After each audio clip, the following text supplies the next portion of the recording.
So picture this. You drive down a long, dusty road that you've driven down 1,000 times before. You know every crack in the asphalt. You know where the old oak tree leans over the fence line. You know exactly how many mailboxes you pass before you turn onto your private property. You've been gone for about a year, just 12 months, and your heart is already swelling because you're finally coming home. You're finally back to the place you built with your own 2 hands. The ranch. Your ranch. 40 acres of open land. A farmhouse that your grandfather started and your father finished, and a barn that's seen more sunrises than you can count.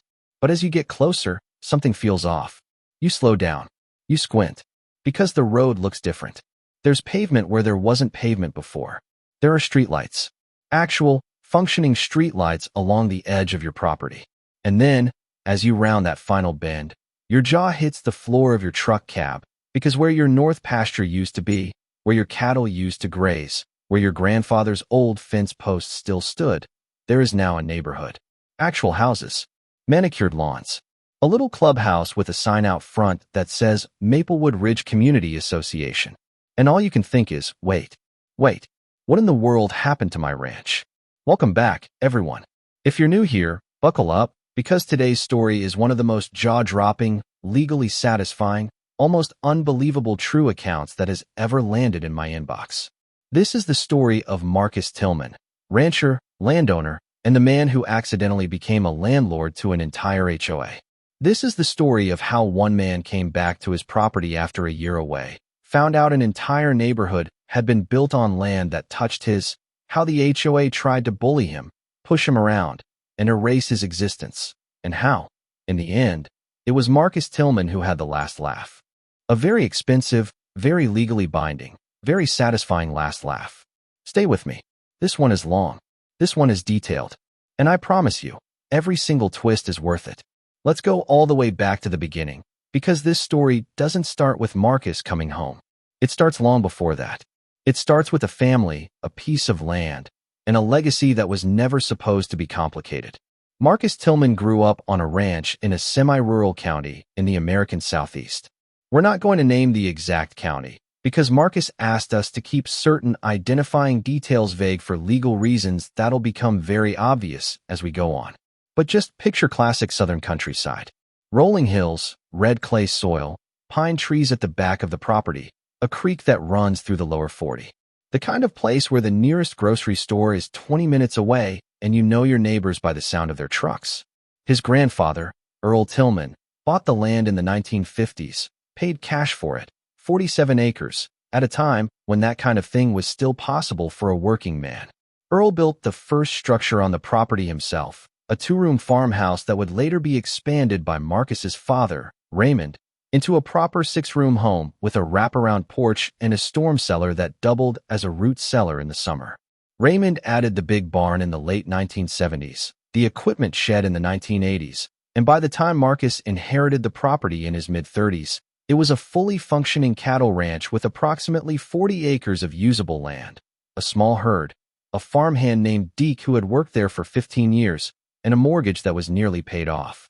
Marcus was, by everyone's account, a quiet and steady man. He wasn't flashy. He didn't go looking for trouble. He paid his taxes, maintained his fences, and went to church on Sundays when the work allowed it.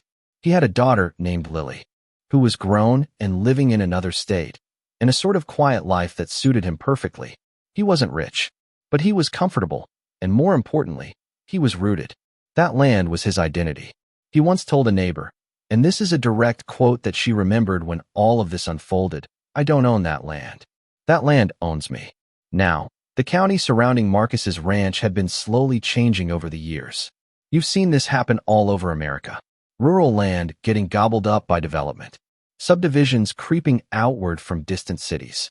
Builders buying up old farms and turning them into cookie-cutter neighborhoods with names like Willow Creek and Meadow Glen and, yes, Maplewood Ridge. By the late 2010s, there was a real estate developer, we'll call him Glenn Hargrove, not his real name, who had been aggressively buying land in the area surrounding Marcus's ranch. He'd already built one subdivision about 2 miles down the road.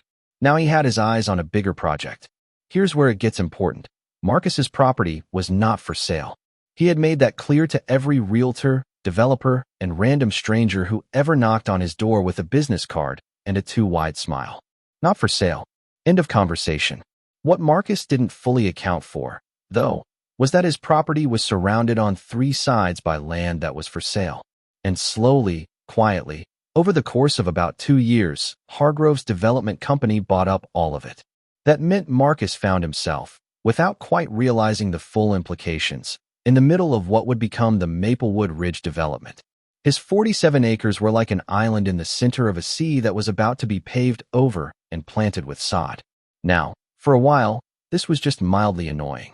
Construction noise in the mornings, dust from the equipment roads, his cattle getting spooked by the sound of heavy machinery. He complained to the county a couple of times, filed a noise ordinance complaint once, and generally grumbled about it the way ranchers grumble about things they can't fully control. But the land was his. The fences were his. Nobody was crossing them. And for the moment, that was what mattered. Then came the offer. Glenn Hargrove came to see Marcus personally. Drove up in a brand new silver pickup truck, the kind that's never actually been used to haul anything, wearing pressed jeans and a polo shirt with a little embroidered logo on the chest. Marcus met him on the porch, offered him sweet tea because that's what you do. And over the course of about 45 minutes, Hargrove laid out his proposal. He wanted to buy Marcus's land. All of it. He had big plans for a final phase of development that would use Marcus's acreage to complete the community at a central park, maybe a small commercial strip. He would pay Marcus well, not generously, but well. Market value plus 20%. Marcus listened to the whole thing. He drank his sweet tea. He watched a red-tailed hawk circle over the barn. And then he said, very politely, no? He said he wasn't interested. He said the land had been in his family for 3 generations, and that was not something you put a number on. He shook Hargrove's hand, thanked him for coming, and watched the silver truck disappear down the road. Hargrove came back twice more over the next several months, each time with a higher offer. The third time, it was almost 30% over market value. And each time, Marcus said no. Not rudely, but firmly and finally. No. Here's what Marcus didn't know about the third visit, because nobody told him, and why would they? Hargrove had already begun laying the infrastructure for the final phase of his development, as if Marcus's land would eventually come available. He had run utility lines along the property boundary. He had drawn up plans. He had sold lots that were contingent on completing the full project.